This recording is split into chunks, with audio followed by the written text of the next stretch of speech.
આઈ લવ poster વિવાદમાં હવે આમ આદમી પાર્ટીની એન્ટ્રી થઈ। વિવાદાસ્પદ પોસ્ટર ભાજપે લગાવ્યા હોવાની વાત કરી। આઈ લવ પોસ્ટર પર ઈસુદાન ગઢવીનું નિવેદન છે। ગુજરાતમાં કાયદો અને વ્યવસ્થાની પરિસ્થિતિ ખરાબ છે। ગણેશ મહોત્સવ કે રામનવમી યોગ્ય રીતે ઉજવાતી નથી। પ્રજાનું ધ્યાન ભટકાવવા ભાજપ આ પ્રકારના મુદ્દાઓ બનાવતા હોવાના આક્ષેપો ઈસુદાને કર્યા છે।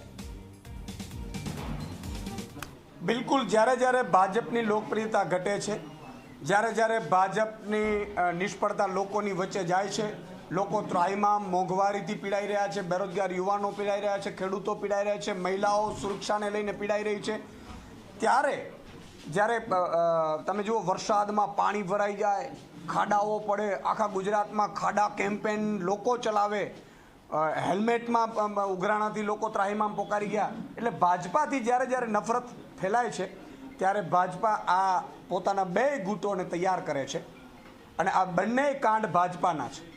ભાજપાની એક ટીમ કરે અને આ સાઈડ ભાજપાની બીજી ટીમ છે। મને પૂરી આશંકા છે કે આ ભાજપાવાળા લોકો જ કરાવતા હશે। ગણેશ મહોત્સવ કરાવી ન શકો, ત્યાં પથ્થરબાજી થાય, ત્યાં પથ્થરબાજીમાં પાછા તમારી સાથે ભાજપા સાથે જોડાયેલા વ્યક્તિઓ સામે આવે। તમે રામનવમીની યાત્રા નીકળે એ યાત્રા કઢાવી ન શકો, ત્યાં પથ્થરબાજી થાય। તમારા જેવી નિકમ્મી સરકાર મેં જોઈ નથી। કાં તો તમને સરકાર ચલાવતા નથી આવડતી, તમે એમને બેસી ગયા છો। તમને ગુજરાતમાં 30 વર્ષના શાસન પછી તમે ગુજરાતને સુરક્ષિત નહીં આપી શકો।